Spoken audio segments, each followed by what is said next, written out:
Okay, so we're going to make some flat plates now. I have 3 pieces of grey granite, and with a coarse abrasive. So originally I've shown in other videos, they were quite rough at the start, and just grinding them down using an abrasive to bring them. So at the moment they're already sort of quite flat, and they've got to be clean, but they're sort of starting to float.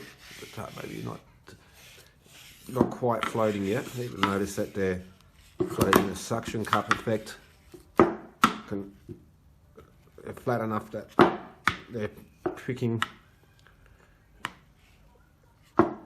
Anyway, but now, so first we want to do flat plates, but I'll use a Whitworth free plate technique, but at the same time I'm going to be polishing. Now I have a whole bunch of graded abrasives, and so that was just taking old grinding material I'd use for drilling and grinding, and then just sort of I'll put the link, letting it settle in a jar, pouring out the water on top into another jar, letting that settle, pouring the water into another, you let that settle even longer. And so I have like grade 2, grade 3, like grade 4, and I've gone up to grade 10, which was grade 10 would have been about 48 hours in between each time settling. So now it's just a matter of polishing, but there's also there are other channels, professionals and like really skilled hobbyists that make surface granite plates really well, so I'd recommend to watch them for more details. But I'm doing this the primitive technique. I'm not bringing in any lapping tools, or I made all my own polish, my own grit. So we're making these plates, but I'll also be polishing them at the same time. So how long does it take to get a polish? Now at the moment they're already, if you hold it at the right angle, they will mirror. I don't know if the camera's going to get that, but they're at the right angle you will get a reflection, a decent reflection. But I want to get to that wet look. So notice the color, it's like a lighter grey, but it will turn into, by the time it's finished, I'll turn into a darker grey, and get all done by hand. And it will have I'm not sure if my grit is fine enough, but it'll become to a proper mirror finish. But also be looking at the technique. So it's the Whitworth free plate technique. So this would be 1 because it's unmarked. Then I have plate 2, and then I have plate 3, and so we'll be using that technique to do the Whitworth free plate technique to get precision flatness. And so that's the technique. And so basically it's plate 1, and then against plate 2, and then plate 2 against plate 3, and then plate 3 against plate 1, and that's the basics of it. Now, because it's of a coarser abrasive, the profile of these will be as coarse as what the abrasive was. But as we get down to finer and finer abrasives, the smoothness, the profile, but also the flatness will change and become more and more flat if you follow the proper technique. So let's start that. Okay, so begin with plate. I'll put plate 3 to the side,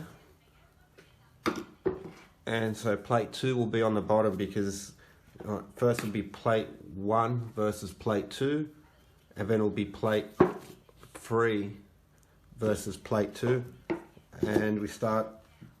It's the same process going over and over again. And so I'll show you the first one, and then the other one will just be repetition of the same, going to finer and finer abrasive. So again, this is just homemade abrasive, from the old drilling and grinding and cutting experiments I did before. It's easy to make. You even begin, just basically get a piece of granite and just start banging them together and crushing them up, and then just filtering them out with the water. Maybe use some cheesecloth along the way, and just be really careful about, don't allow one loose grain of abrasive to, 1 grain of sand will ruin it. So you got to, as you're doing, if you're making your own abrasive, you've got to just try and keep it as clean as you can, filter as often as you can, modern techniques is using a micro mesh. So, but it's easy to make a mistake if you're not being careful. And so now it's the essential technique is, if I'm grinding, I'm going to, even if I begin with two almost flat surfaces, eventually one will concave and one will convex. So you've got to try and randomize it and bring in like a little bit of difference in there, and not to go in one direction too long. So the way that I've done it is, so basically I'm going to work with really short strokes. First I just want to distribute this abrasive around a little bit, and I do short strokes and then I rotate. So it's going to be short strokes, and I'm going to, I'll count to 20. I'll be doing short strokes like that. Then I will rotate, turn this piece around and do short strokes 20, and then I'll orientate. So first step, counting to 20 and just doing the short strokes.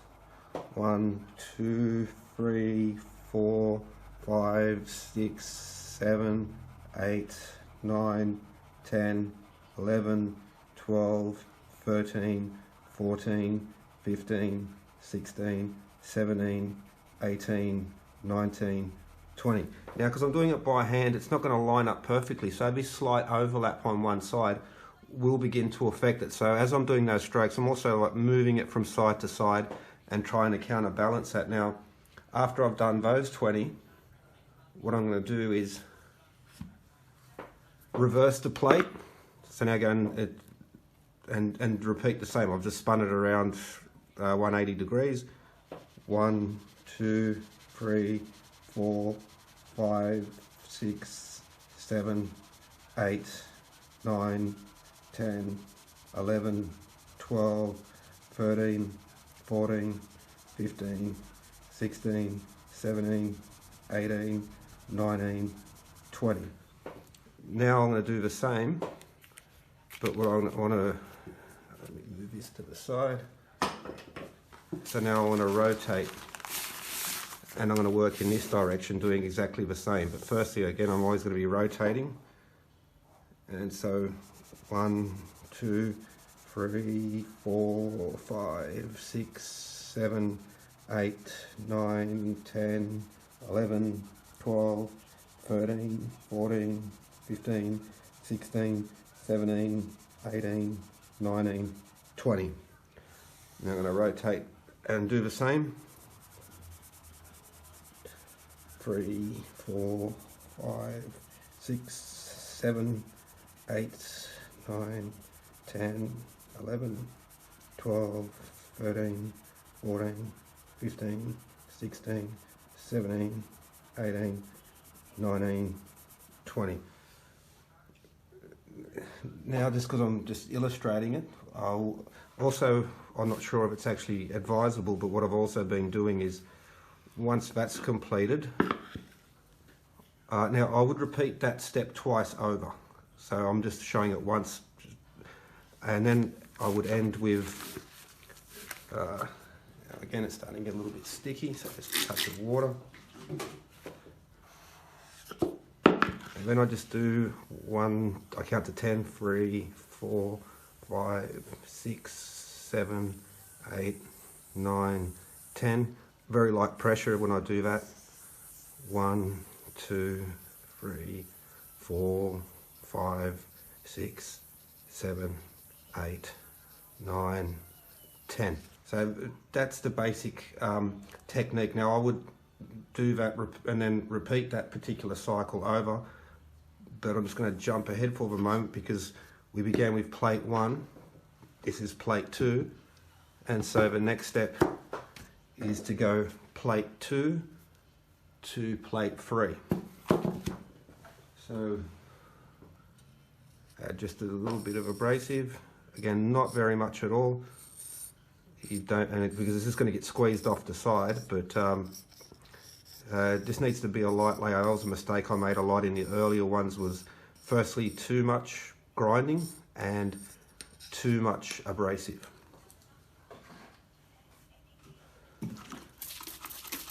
So now we do plate 2 to plate 3. Just to spread that around a bit. Now 1, 2, 4, 5, 6, 7, 8, 9, 10, 11, 12, 13, 14, 15, 16, 17, 18, 19, 20. Okay. 1, 2, 3, 4, 5, 6, 7, 8, 9, 10, 11, 12, 13, 14, 15, 16, 17, 18, 19, 20. Then I'll rotate it and do the same. 4, 5, 6, 7, 9, 10, 11, 13, 14, 15, 16, 17, 18, 19, 20. Now, let me rotate this. Okay, now we just do the same, but in this direction, and I'm going to rotate it first. 2, 5, 6, 7, 8, 9, 10, 11, 12, 13, 14, 15, 16, 17, 18, 19, 20.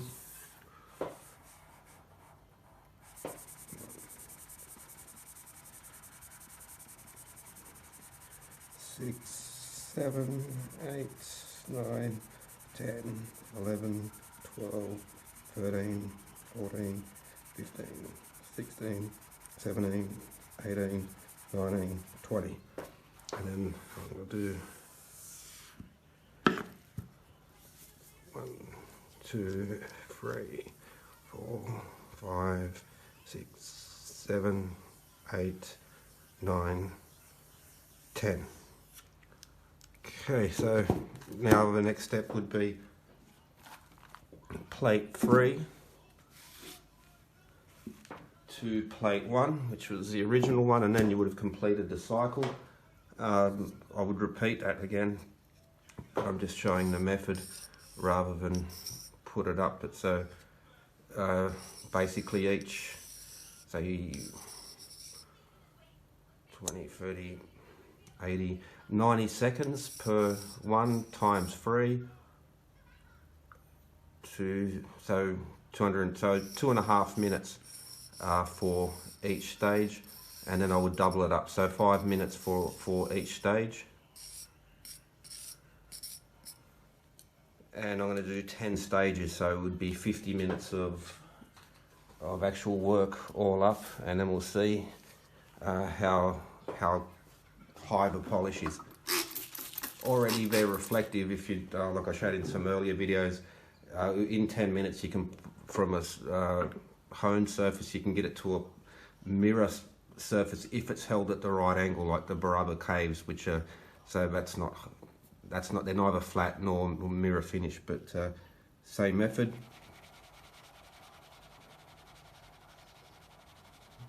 Six, 7, 9, 10, 11, 12, 13, 14, 15, 16, 17, 18, 19, 20. 3, 4, 5, 6, 7, 8, 9, 10, 11, 12, 13, 14, 15, 16, 17, 18, 19, 20.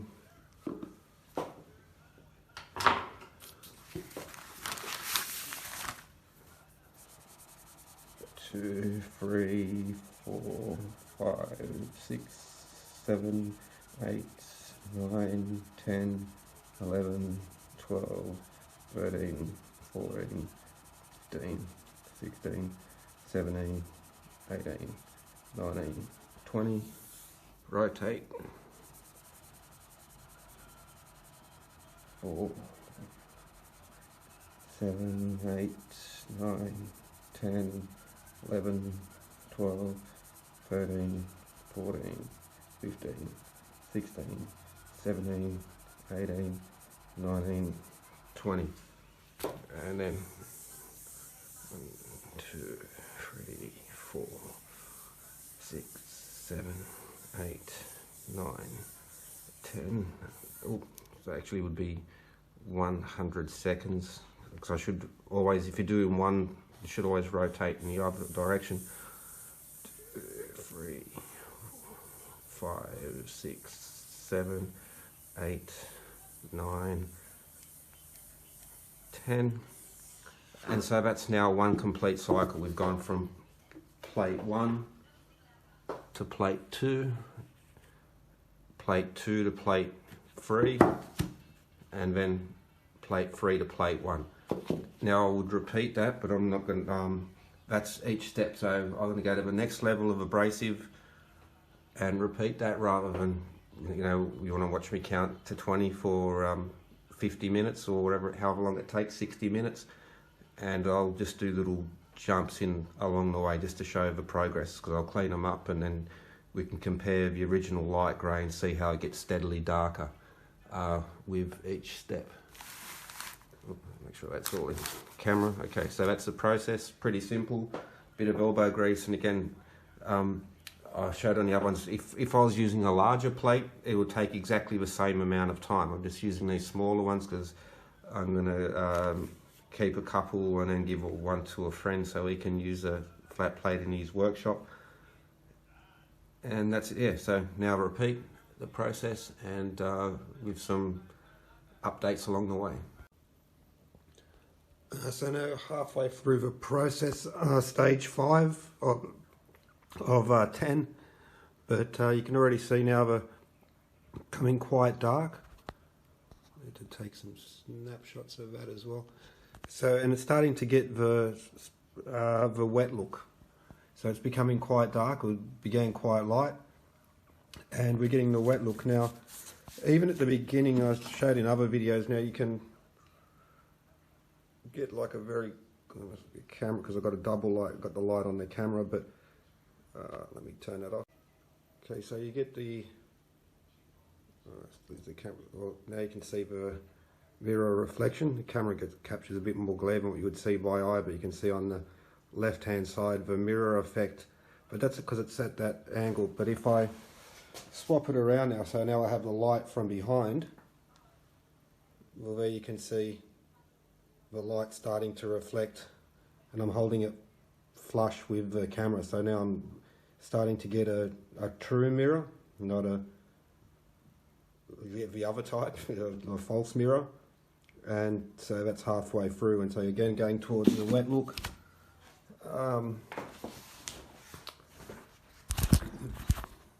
Okay, now quite flat that way. It's starting to float.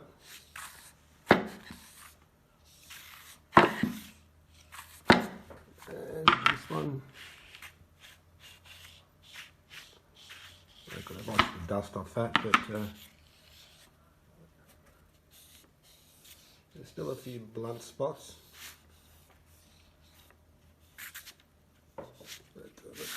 Over there, find the nice spot, and we're getting that floating effect. And I'm still quite away from getting it down smooth, but so now it's suction cup. You can see it's okay. So still not quite there, but there is a float starting to happen.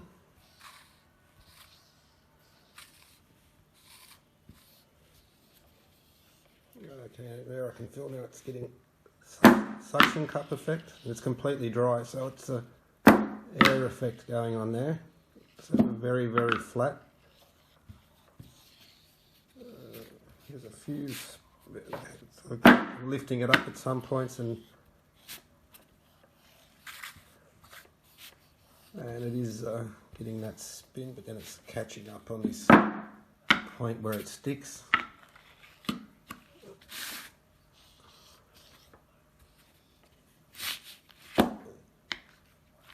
And that one as well.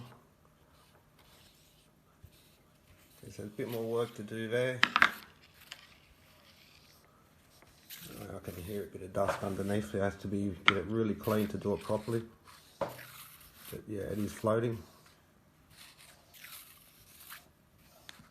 And plus we're getting that polish going as well. So you can see that's sort of a light grey where it started, and this dark is the polishing that's starting to happen. So it's starting to get that wet look.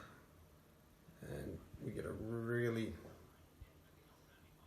oh, I've got the light up, so you see the reflection that's happening. By eye it looks much better. The camera's sort of not quite getting it, getting that lens flare, or the light. But again, it's also from behind, so I hold the camera. Oh, I do have the light on the camera, so that's what's affecting it. Alright, so just halfway through.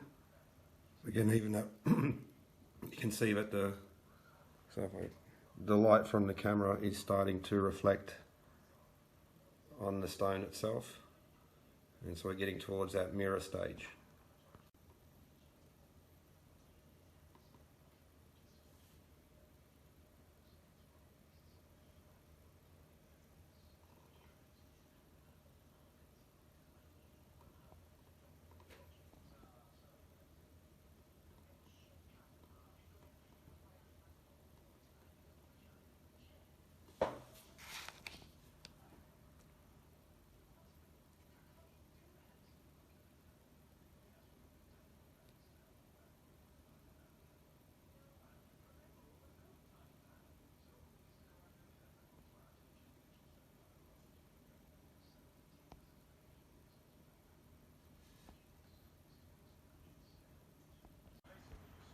Okay, so update on up to about stage 7, and we have got a float happening.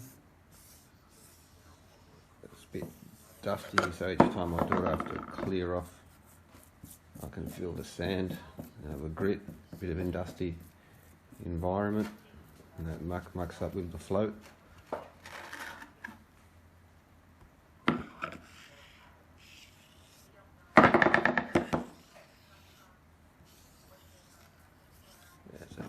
Got a float going.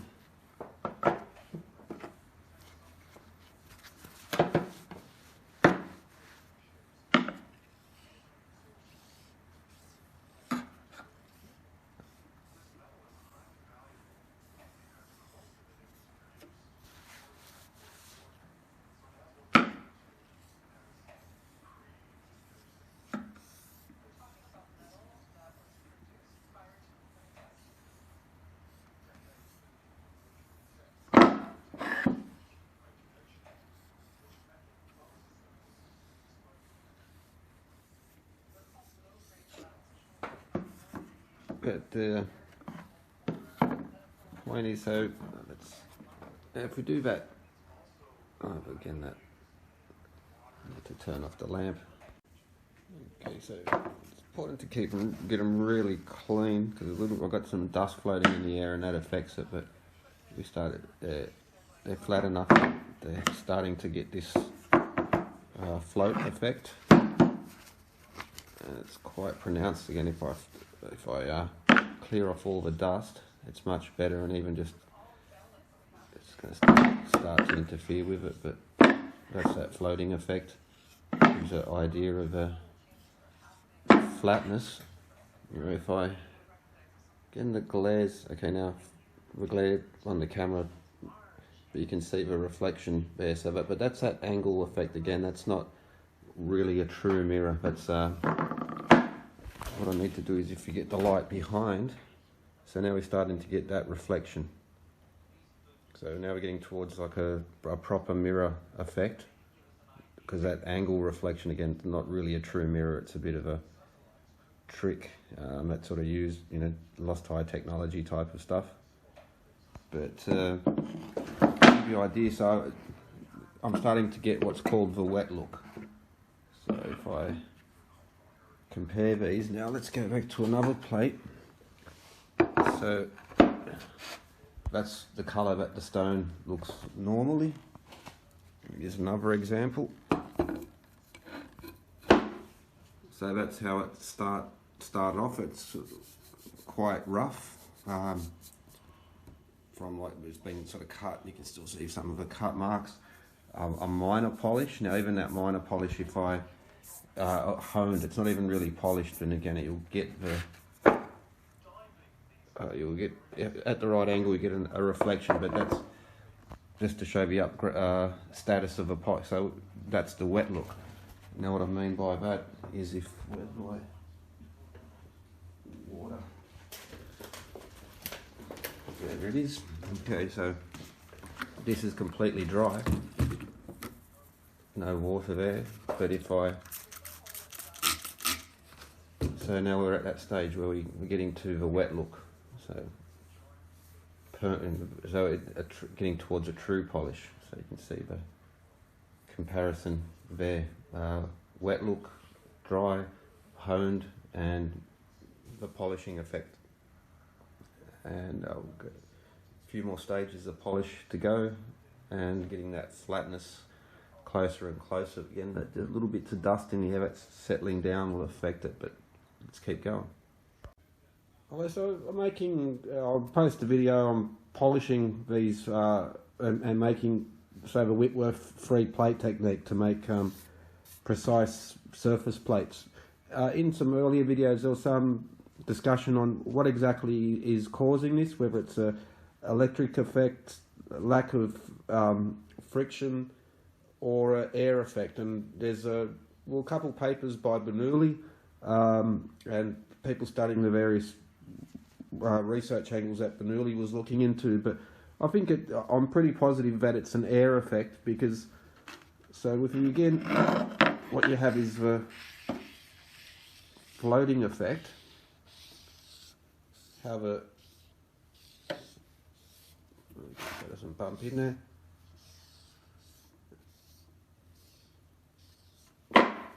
Have these plates float. Pumping again. And it's a really weird experience, the way they, but so that's floating on top, but like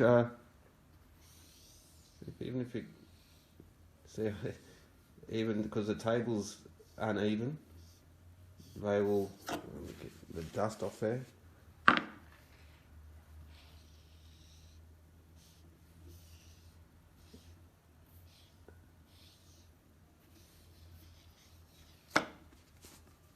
Yes, you can, a little bit of very dusty environment I have with all the grit and abrasives around. Just clean that off a bit. Clean this up and really get that.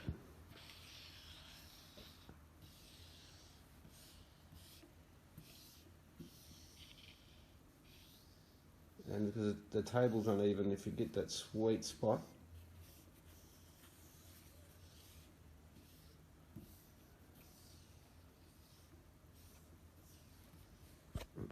okay, so I have 3 plates now. I'm polishing them, but I'm using the Whitworth free plate technique to get to precision flatness. So you can notice that I'm getting the wet look. So it's getting to a really high polish, but clear this dust, because even that little dusty environment here, and it will affect it. But one of the weird things about once you get this precision levels of flatness, the floating effect.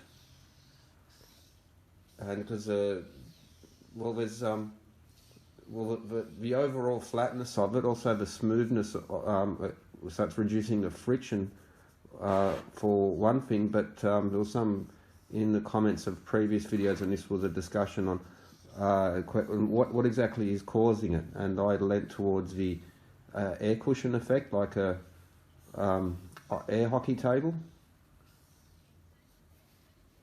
I'm pretty confident that that's what it is. So I looked into a few papers, and Bernoulli, such as Bernoulli levitation. It was also another one where he was talking about, because he's famous for studying air effects.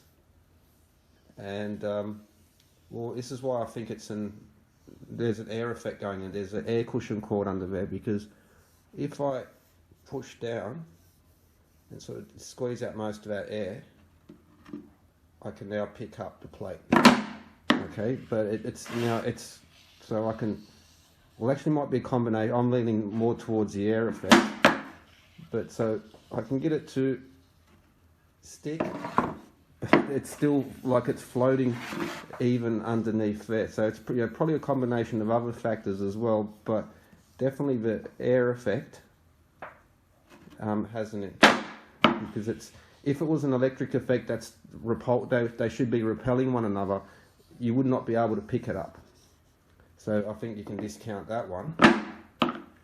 And that combination now of the sort of the air cushioning happening and the reduction of friction, but a bit like when they optical bonding. So I'm squeezing the air out. Let's see if I can get it enough and sort of keep it. So it's still floating. Like I'm not balancing it well enough to probably display what I mean, but I can. Yeah, once I lean it over to one side, the weight sort of keeps it going. So I'll try to get it and keep it balanced, but I don't want it. So yeah, so I would. I have seen studies, published papers talking about the research by Bernoulli, and they mention this surface plate effect. And so this weird thing, we have a suction cap, but it's also like on a frictionless bearing as well, in that it will. So, okay, so the question could be, it's floating on top, and so if it was an electric effect, that would be that the two plates are repelling one another, then they shouldn't be sticking. Well, actually, it could be a combination. That's like really way out of my pay grade. But rather than just the floating on the table, it's also we do have this sort of like optical bonding effect. I'm going to get it just right, find that sweet spot.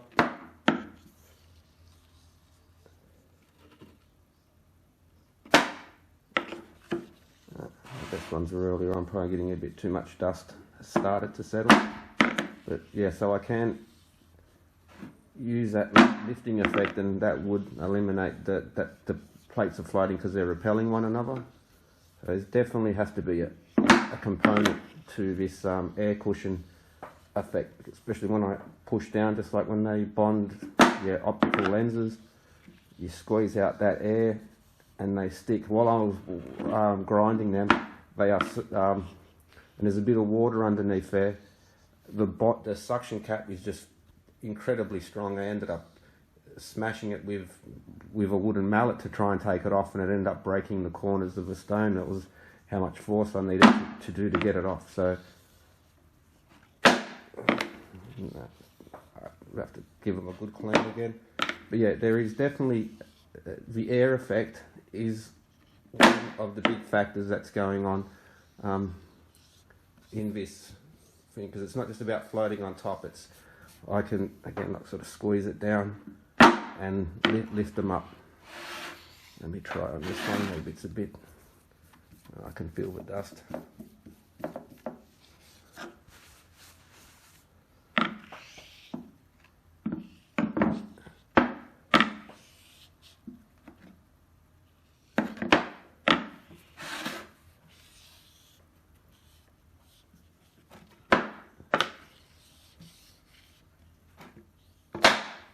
Okay, just a demo. So yeah, there's definitely it might be happening on some sort of level where they're repelling one another, and that's what allows it to float. But it's the air effect that would be the stronger factor, the most important one. And there are some papers published on that where they do. So we're talking about Bernoulli levitation and some of these other weird air effects that happen. So it's just a cool thing with these surface plates. Yeah, so I'm getting I can lift it up and it's still sort of floating as well. I can't really, but again, out of my pay grade, but just might be of interest to some. I don't want it going flying off the table and breaking, so I can do a sort of like reverse air levitation floating thing. No, can't do it. When I was playing without holding the camera in one hand, it was a bit easier, but they are a very, very fun toy. Anyway, that's it. Have a good one. There we go. Okay, so I've reached, of the homemade abrasive, I've reached a level that I've got prepared. I have other tubs waiting. I'm waiting for the fine particles to settle, and they're like, currently they're at a 4-day cycle, then I'll be an 8-day cycle. And so it'll be a few weeks before I get the really, really fine stuff. But I can't measure it, but like the sub-micron type of particles. But there you can see polished, and I've got the wet it's dry, but it has the wet look to it, and that's the condition of the stone originally. Now I'll just wet that stone up so you can see what I mean, because if you always never can find, there it is. Pardon me. Okay, so I'll just wet a portion of it, I just want to keep the comparison. So if you wet even like a roughly honed piece of stone such as this, you'll get a reflection in there. But you notice again these different, like the light to the dark and the different particles, well, they're in there, and that will have an effect on the reflection. But so with even sort of medium grade polish for handmade abrasive, if I hold it at the, with the light coming towards the camera, so that's like one of the tricks with this Barabar Caves, and they say, firstly you can polish, it takes a very short time to make that, to do the job, but even like my coffee table, which is all scratched up, if you, even a bit of plastic, if you sort of have the light coming towards the camera, you'll get a reflection of it. That's no big deal at all. So we have a really crisp, reflection when you have the light coming towards the camera. But now if I turn that away, and so now I want to have the light coming from behind. Even you can see, I've got that sort of TV, but it's turned down now. I can see the reflection, the mirror effect there, just up near my thumb where it's starting to happen. But if I put the light behind, let me get a better hold of that. Okay, so now I have the light behind, and now I'll start to get the reflection. I just have to position myself a little bit better. I don't cast a shadow. So there you can see so light's now behind the camera. So now I'm getting a proper mirror effect. But you'll notice that it's on those certain crystals that you're really getting the reflection. So that's why it's not a really crisp image. But if I can get it positioned properly and get the camera behind me now. Okay, now I'll just get in nice and close. Now you can see on those crystals there where it's starting to get the reflection of the glow behind. So on this particular type of stone, if it was a better stone, I'm working on other ones as well, but now we're getting that mirror effect. It's just that really doesn't matter how far you polish it on this particular type of stone, you won't get that sort of perfect mirror. If I was to wet it up, it would be a beautiful mirror, but that can be done even with a low polish. Let's see if I can capture that in there. The camera's probably not going to get it, but you can see what I mean, especially if I can focus in.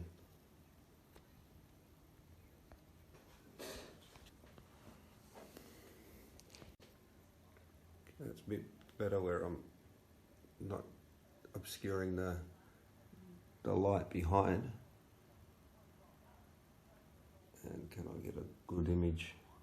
Yeah, but you see how some of those crystals have a very low reflective quality.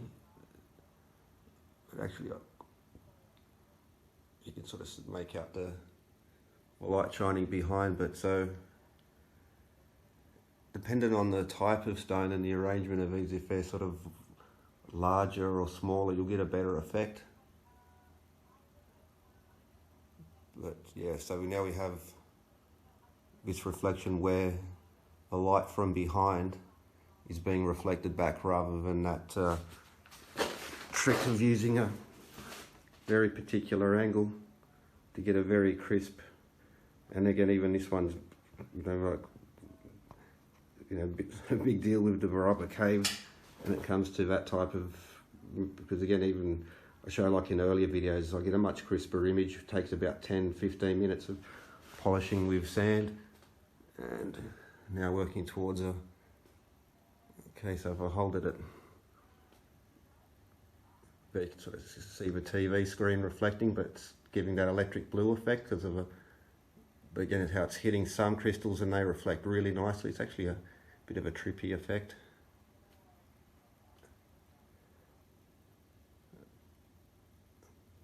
Yeah, it's a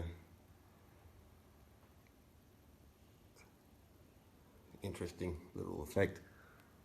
Anyway, so reflection coming off the granite while it's dry with the light behind rather than at that steep angle.